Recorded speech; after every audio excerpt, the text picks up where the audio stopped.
ମୁଁ ବିବାହ ପୂର୍ବରୁ ମା ହେବାକୁ ଯାଉଛି। ଝିଅ ଦର୍ଶକ ବନ୍ଧୁ, ମୁଁ ବିବାହ ପୂର୍ବରୁ ମା ହେବି। କିମ୍ବଦନ୍ତୀ କ୍ରିକେଟରଙ୍କୁ ସେକ୍ସି ଅଭିନେତ୍ରୀଙ୍କ ବୋଲ୍ଡ ବୟାନ। 80 ଦଶକରେ ସେ ସିନେମାର କ୍ୟାରିୟର ଆରମ୍ଭ କରିଥିଲେ। ଯଦିଓ ସେ ସମୟରେ ନୀନା ଗୁପ୍ତା ମୁଖ୍ୟତଃ ଚଳଚ୍ଚିତ୍ରରେ ଅଭିନୟ କରିଥିଲେ, ଧୀରେ ଧୀରେ ଟେଲିଭିଜନ ଚ୍ୟାନେଲଗୁଡ଼ିକରେ ମଧ୍ୟ ପଥ ଆରମ୍ଭ କଲେ।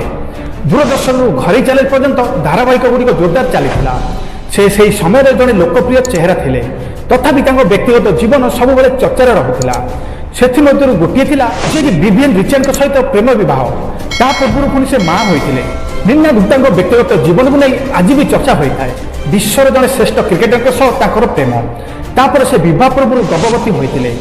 ସେ କେବେ ଥରେ ଗର୍ଭପାତ ବିଷୟରେ ଭାବିନଥିଲେ, ବରଂ ସେ ସବୁବେଳେ ତାଙ୍କ ପିଲାଙ୍କୁ ଧରି ରହୁଥିଲେ। କିମ୍ବଦନ୍ତୀ କ୍ରିକେଟର ଭିଭିଏନ୍ ରିଚାର୍ଡସ୍ 1980 ମସିହାରେ ଭାରତ ଗସ୍ତରେ ଆସିଥିବା ସମୟରେ ଅଭିନେତ୍ରୀ ନୀନା ଗୁପ୍ତାଙ୍କ ପ୍ରେମରେ ପଡ଼ିଥିଲେ। ନୀନାକୁ ବିବାହ କରିବା ପୂର୍ବରୁ ସେ ପିତା ମଧ୍ୟ ହୋଇଥିଲେ। ସେମାନଙ୍କ ଝିଅର